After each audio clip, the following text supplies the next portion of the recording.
बातमी समोर येते। सुप्रिया सुळे आणि बजरंग सोनावणे यांनी केंद्रीय मंत्री अमित शहा यांची भेट घेतलेली आहे। याआधी अगदी काही वेळापूर्वी राष्ट्रवादी अजित पवार गटाचे खासदार सुनील तटकरे यांनी सुद्धा अमित शहा यांची भेट घेतली होती। आताची मोठी बातमी आहे, ही दृश्य आपण बघू शकतोय।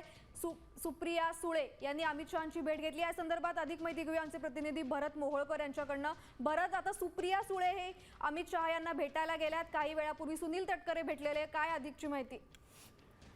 आता आपण जर पाहिलं तर एक महत्त्वाची गोष्ट समोर आली ती म्हणजे सुप्रिया सुळे आणि बजरंग सोनवणे यांनी अमित शहा यांची भेट घेतली। थोड्याच वेळापूर्वी सुनील तटकरे यांनी ही भेट घेतली होती। खरं तर सूत्रांनी दिलेल्या माहितीनुसार जी माहिती सध्या समोर येते त्यामध्ये त्या विधेयक आहे ते लोकसभेमध्ये सादर करण्यात आलेलं आहे आणि हेच विधेयक या विधेयक मांडल्यानंतर खरं तर विरोधकांकडून मोठ्या प्रमाणावरती सध्या चर्चेची मागणी केली जाते। ती लाठीचार्ज, पोलिसांनी जो लाठीचार्ज केलाय त्या प्रकरणावरून आणि त्यावरूनच संसद सातत्यानं बंद पाडण्यात आलेली आहे। आता पुन्हा या सगळ्यावरती तोडगा काढावा आणि पुन्हा पेपर फुटी